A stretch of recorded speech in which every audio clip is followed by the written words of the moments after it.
humans aren't the only ones that need water in the summer. Let's make a bird and pollinator hydration station.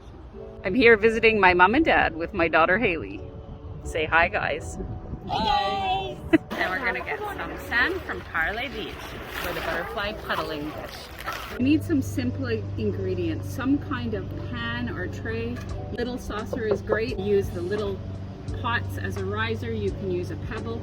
You need some large flat rocks, some pebbles, some dead twigs, and here's my Puddling Beach sand, and of course your water. Nestle it somewhere in the garden, and I like to use a riser. I've used this old upside down wicker pot that I'm not using.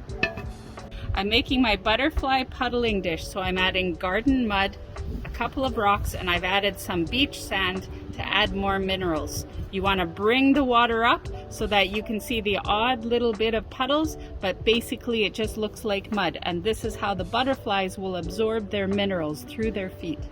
Butterflies like slightly rotting fruit. And add water. I would place this in an area that maybe gets some afternoon sun, because remember, we're trying to hydrate, not boil. You want different surfaces. You want your water no more than 4 inches deep. You want to have perches of different thicknesses, and you will have all kinds of things come and visit.